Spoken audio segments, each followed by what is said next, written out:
should be above the law. I'm not mad at the idea that there shouldn't be checks and balances, but my protest is a little bit different. No, I don't want a king except for the king of... I don't want a king like what they look like. I don't want a king in the White House. I don't want a king in Russia. I don't want a king in China. I don't want a king in the UK. I want a king that's not like any other. My goodness.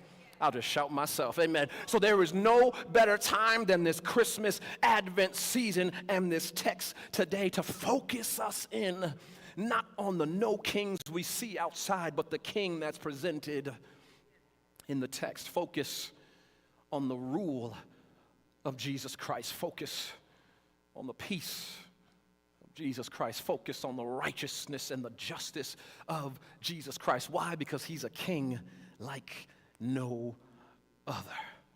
His reign brings light into all the dark places, and it's right here in our text. Isaiah shows us that Jesus is greater than any other king that the world has ever seen, and he only does it in 2 points. Somebody say amen. 2 points here, and then we can get downstairs for dinner, amen, and you can get back and wrap them presents and do that Amazon Christmas shopping that you know you haven't done yet, amen. First point that I submit to you today is that Jesus is lower than any king. Ooh, he's speaking heresy now. Okay, come on. Jesus is lower than any king. Here it is in verse 6, just in the first few lines of verse 6, we see that while Jesus was king and Lord of all creation, here's what he does. He identifies with his servants unlike any other king. Every other king wanted to be up here. But Jesus said, no, make me a baby's body, and I'll come down here. You want proof? Elder Philippians 2:7, but Jesus emptied himself by taking the form of a servant, being born in the likeness of men. Come on, Bible study, you remember the gift of the incarnation, God in the flesh. What greater humility could ever be shown?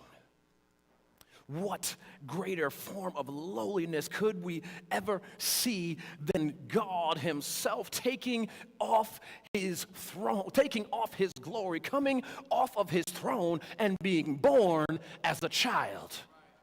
Stop there, Pastor, because I have some questions for God. Okay, if you're going to come and you're going to dwell among us, surely you'll be born as a giant.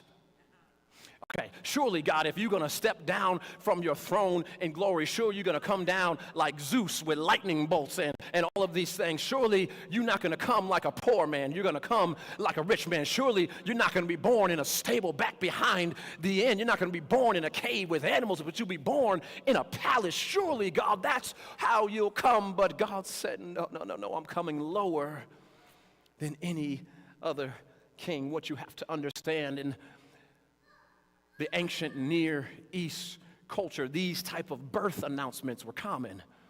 One commentator said this, that the birth of an heir to the throne was a momentous occasion. You missed it, amen. The birth of an heir to the throne was a momentous occasion. If I had time, you go read your history books and you can see how Hethesbut tried to get herself onto the throne of Egypt, amen, by a birth announcement, because it was a big deal, because it was God or their gods putting their stamp of approval. As a matter of fact, Egypt was one of the examples where they believed their kings, their pharaohs, were gods. Okay, I'll bring it to it. In ancient culture, for the kings that we've seen in this world, Egypt and then later Rome, their kings became gods. But my God became a man. Men and women, the kings and the queens we're used to, became like gods. But my God became like man. You were supposed to shout right there. Amen. That's okay. I got more for you. Not only did he put on flesh, but he got even lower than that. What does it say? It says, the government shall be upon his shoulder. And myself, for me, preachers of the gospel, I always said, okay, this is great because he's going to carry the government. And that's true.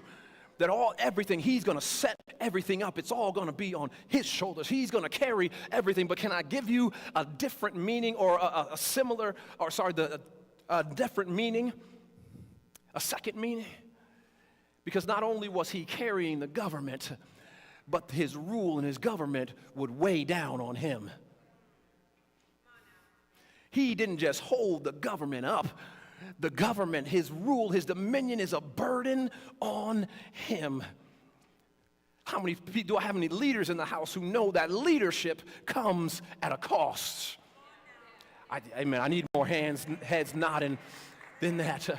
See, it may look real nice that he's up here preaching on Sunday morning, but do you see the sweat on my brow when I'm laying face on the floor?